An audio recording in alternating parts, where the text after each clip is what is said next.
हाय दोस्तों, क्या हाल चाल सभी का। जैसे कि आप यहाँ पे देख सकते हो, मैंने एक स्टॉक को ओपन करके आपको एनालिसिस कर रहा हूँ। तो यहाँ पे आप देख सकते हो एक ऐसा स्टॉक था जिन्होंने जो है पूरा बहुत टाइम के लिए, जो कि आप देख सकते हो एक ही पैराग्राफ में वो चल रहा है। ठीक है, यहाँ से लेके यहाँ तक देखेंगे लाइन जो है एक ही है, कुछ भी चेंजेस नहीं है, बस थोड़ा ऊपर नीचे हुआ है। तो ये स्टॉक जो है भारतीय एयरटेल स्टॉक है। और अगर हम अभी स्टॉक को देखते हैं, ठीक है, मैं थोड़ा सा यहाँ पे आता हूँ। अभी आप स्टॉक को देख सकते हो कितना ग्रोथ पे है स्टॉक। आप जो कि आप यहाँ पे देख सकते हो लाइन कितना ग्रोथ के, यानी कि इन्होंने जो है कितना रिटर्न दिया है, लगभग 1600 का रिटर्न, मतलब 500 600 में मिल रहा था उस टाइम पे, अभी 1600 यानी कि 2.5 गुना 3 गुना तक रिटर्न दिया है उस स्टॉक ने। ऐसे ही अगर हमको पहले से ही पता चल जाता है कोई मल्टीवेगर स्टॉक है जिन्होंने आगे आगे ग्रोथ होने वाला है तो कैसा होता। तो आज हम इस वीडियो में उसी के बारे में डिस्कस करने वाले हैं। आज हम धन का जो स्कैनेक्स प्लेटफॉर्म है, ठीक है, वहां पे आके आपको दिखाऊंगा कि मल्टीवेगर स्टॉक्स जो है उसको कैसे हम फाइंड कर सकते हैं। ठीक है, बहुत ही आसान चीज है, बहुत ही आसान में दिखाऊंगा। और जो स्टॉक हम यहाँ पे फाइंड करेंगे, ऐसा नहीं कि उसमें ही आपको इन्वेस्ट करना है, आपको एनालिसिस के लिए एक स्ट्रेटेजी आपको दिखा रहा हूं। आप उसके बाद उसको एआई के थ्रू आप अपने हिसाब से स्ट्रेटेजी यूज करके वहां पे इन्वेस्ट या ट्रेडिंग जो भी करना है वो कर सकते हो। ठीक है, तो सबसे पहले धन का स्कैनिस के अंदर आने के बाद हम सिंपल क्या करेंगे, यहाँ पे आप क्रिएट बटन पे सिंपल आपको क्लिक करना है। ठीक है, क्रिएट बटन पे क्लिक करने के बाद मैं आपको एक एक करके स्टेप दिखाऊंगा, तो आप वीडियो तो थोड़ा सा लंबा हो सकता है, आपको वीडियो को फुल देखना है। ठीक है, तो यहाँ पे देखेंगे बहुत सारे स्टॉक्स, यहाँ पे थोड़ा सा ऊपर आएंगे तो यहाँ पे आप देख सकते हो बहुत सारे स्टॉक्स जो है यहाँ पे हमको देखने के लिए मिला है। ठीक है, तो इनमें से मल्टीवेगर स्टॉक कौन होने वाला है उसको हम कैसे पता कर सकते हैं, उसके बारे में डिस्कस करेंगे। ठीक है, सबसे पहले आता है मार्केट कैप। ठीक है, कोई भी हम इधर जो है जो स्टॉक बड़ा है उसके बारे में डिस्कस करेंगे। मिनिमम मार्केट कैप जो है 1000 करोड़ तो होना ही चाहिए भाई। ठीक है, 1000 करोड़ तो मिनिमम होना ही चाहिए। ठीक है, मार्केट कैप।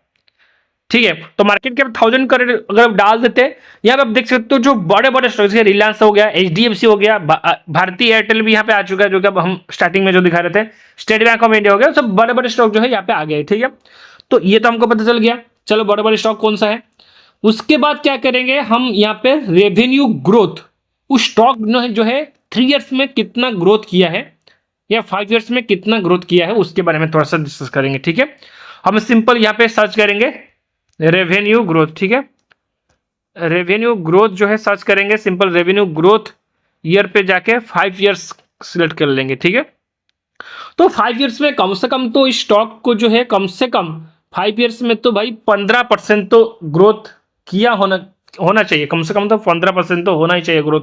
ठीक है, नहीं तो क्या फायदा है। ठीक है, वो हम सिलेक्ट कर लिए।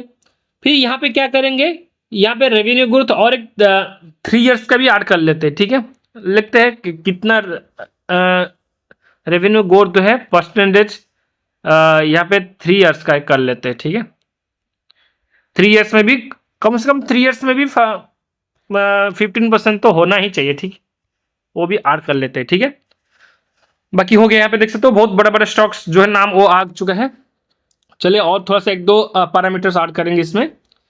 ठीक है, रेवेन्यू ग्रोथ तो हो गया, कंपनी तो रेवेन्यू कर रहा है, कंपनी का मार्केट कैप तो बड़ा है, ये तो आपको समझ में आ गया।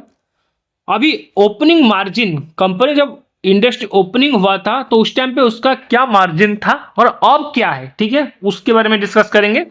ओपनिंग मार्जिन, ठीक है, यहाँ पे सिंपल हम सर्च करेंगे ओपनिंग मार्जिन। ठीक है, ओपनिंग मार्जिन, ठीक है, सिंपल इसको आ जाता है, अप्लाई पे क्लिक कर देते हैं। ठीक है, ओपनिंग मार्जिन हमने सिलेक्ट कर दिया और इसको हम कर लेंगे ओपनिंग मार्जिन कितने परसेंट करेंगे, यहाँ पे आप देख सकते हो ओपनिंग मार्जिन यहाँ पे जो है 50 कर लेते हैं। ठीक है, ओपनिंग मार्जिन जो है 15% तो कम से कम तो होना ही चाहिए। ठीक है, यहाँ पे देखेंगे कुछ ही गिने चुने स्टॉक ही यहाँ पे हमको देखने के लिए मिला है।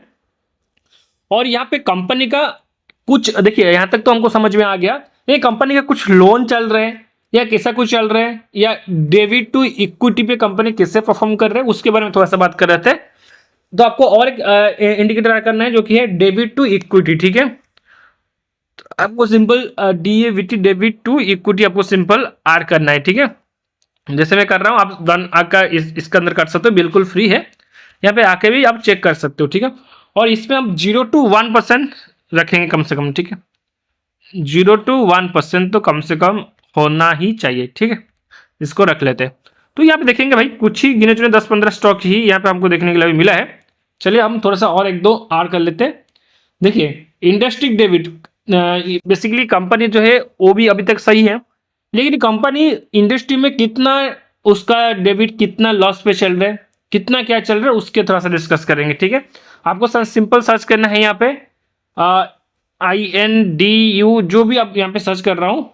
ठीक है, इंडस्ट्री डेबिट यूके EQ। ठीक है, यहाँ पे सिंपल आर कर लेते हैं और इसको हम रखेंगे 1%। ठीक है, इसको हम 1% रखेंगे, मिनिमम तो 1% तो होना ही चाहिए। ठीक है, यहाँ पे रख लिए और देखिए यहाँ तक सही है। और कंपनी का पी रेशियो क्या है, ठीक है, पी रेशियो और पी सेक्टर, ठीक है, वो क्या है उसके बारे में ऐड करते हैं। पीई रेशियो, ठीक है, सिंपल आपको क्या करना है, आपको सिंपल सर्च करना है पीई रेशियो। ठीक है, मैं सिंपल यहाँ पे आता हूँ, पीई रेशियो और पीई सेक्टर। ठीक है, ये दोनों को हम ऐड कर लेंगे। ठीक है, और यहाँ पे ये दोनों को कैसे करना है, पी सेक्टर जो है 0 to 1% तो कम से कम होना चाहिए। इसको हम मिनिमम 670 से है, हम इसको 0 कर लेंगे, इसको 1 कर लेंगे। ठीक है, तो आप देखेंगे कुछ ही 12 स्टॉक ही हमको देखने के लिए मिला है। ठीक है, और पी रेशियो को भी वही करेंगे, 0 कर लेंगे, इसको 1 कर देंगे। सॉरी, इसको हम पी रेशियो को हम थोड़ा सा चेंजेस करेंगे। ठीक है, इसको हम सॉरी इसमें एडवांस में आके इसका इक्विटी आके हम लेस देन मोर देन पे सिंपल आ सकते हैं। ठीक है, हाँ सर ये सही हुआ। तो अभी हमको यहाँ पे देख सकते हो 12 स्टॉक ही हमको देखने के लिए यहाँ पे मिला है, जो कि आप एक मल्टीवेगर स्टॉक के थ्रू आप इसको मान सकते हो। ठीक है, देखिए इनमें से बहुत सारे स्टॉक्स हैं जो बहुत ही नाम कर रहे हैं, तो इसको लेके भी आप थोड़ा सा और एनालिसिस कर सकते हो, ताकि आपको सही से समझ में आए कि आप जिस स्टॉक पे जो स्पैनिश के थ्रू हमने जिस स्टॉक को फाइंड किया है वो आपके लिए परफेक्ट हो सकता है, नहीं हो सकता है। तो उसको सिंपल क्या करना है, उस स्टॉक पे आके आप उसका और अच्छे से एनालिसिस कर सकते हो। वो भी स्पैनिश के अंदर अवेलेबल है, एंजल वन हमने सिलेक्ट किया है यहाँ पे, तो उसका एक पूरा बैलेंस शीट एक सब कुछ आपको यहाँ पे देखने के लिए मिल जाता है, जहाँ पे धन का खुद का भी AI है, जहाँ पे आपको देखने के लिए मिल जाएंगे। ठीक है, ऑटोमेटिक अननोन स्कैनर्स में भी आप यहाँ पे जाके सिलेक्ट कर सकते हो। ठीक है, तो अभी आपको समझ में आ गया कि धन का स्कैनर्स को यूज करके कैसे हम मल्टीवेगर स्टॉक को जो है कैसे फाइंड कर सकते हैं।